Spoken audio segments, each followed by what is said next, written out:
ರಾಜಕೀಯ ವಿಷಯವಾಗಿ ಕಚ್ಚಾಡುವಂಥ ನಮ್ಮ ದೋಸ್ತರಿಗೆ ಒಂದು ಎರಡು ಮಾತು ಹೇಳ್ತೀನಿ, ದಯವಿಟ್ಟು ತಿಳ್ಕೊರಿ. ಈಗ ನಾವು ಬಿ ಜೆ ಪಿ ಬರಬೇಕು, ಕಾಂಗ್ರೆಸ್ ಬರಬೇಕು, ಜೆ ಡಿ ಎಸ್ ಬರಬೇಕು, ಇದೆಲ್ಲ ನಮ್ಮ ಸ್ವತಃ ಅಭಿಪ್ರಾಯ. ಅದೇ ಥರ ನಾವು ಅಂದ್ಕೊಂಡಿದ್ದು ಯಾವುದೂ ಹಂಗೆ ಆಗ್ತಿರಂಗಿಲ್ಲ. ಅದಕ್ಕಂಥೇಳಿ ನಾವು ಲೋಕಲ್ ನಾವು ಇರೋ ಜಾಗದಾಗ ದಯವಿಟ್ಟು ಯಾರೂ ಕಚ್ಚಾಡಬಾರ್ದು. ಮತ್ತು ನಮ್ಮದು ಪಾರ್ಟಿ ಯಾವುದೇ ಇರಲಿ, ನಾವು ದುಡಿದು ತಿನ್ನಲಾರ್ದೆ ನಮ್ಮ ಹೊಟ್ಟೆ ತುಂಬಂಗಿಲ್ಲ. ಹಿಂಗಿರುವಾಗ ಯಾಕೆ ನಾವು ಒಂದಕ್ಕೊಂದು ವೈಯಕ್ತಿಕವಾಗಿ ದೇಶ ಬೆಳೆಸ್ಕೊಳ್ಳೋದು?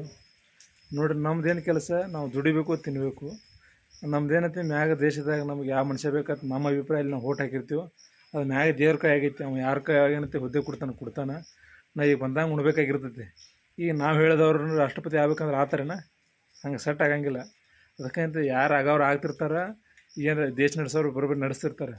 ನಮ್ಮ ಮನಸ್ಸಿನಾಗ ದೇಶ ಅಭಿಮಾನ ಇಟ್ಕೊಂಡು, ದೇಶದ ಭಕ್ತಿ ಇಟ್ಕೊಂಡು, ದೇಶದ ಬಗ್ಗೆ ಅವಶ್ಯಕತೆ ಬಿದ್ದರೆ ಜೀವ ಕೊಡೋನು. ಆದರೆ ನಾವು ದುಡ್ಲಾರ್ದ ಮನೆ ನಡೆಯಂಗಿಲ್ಲ. ದಯವಿಟ್ಟು ಏನೈತಿ, ನೀವು ಈಗೆಲ್ಲ ಎಲ್ಲ ಉಳಿದ ಉಪದ್ಯಪಿ ಕೆಲಸಗಳನ್ನ ಬಿಟ್ಟಂತ ಈಗ ಕೆಲ್ಸಕ್ಕೆ ಹಚ್ಚಿರಿ. ಇಲೆಕ್ಷನ್ ಮುಗ್ದಾವ, ಯಾರು 6,000 ಆರಿಸಿ ಬಂದಾರೆ, ಯಾರು ಪ್ರಧಾನಮಂತ್ರಿ ಆಗೋರು ಆಗ್ತಾರೆ.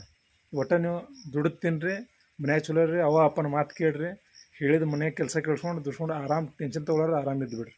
ಇನ್ನು ನಿಮಗೆ ಕಮೆಂಟ್ ಮಾಡ್ತೀನಿ.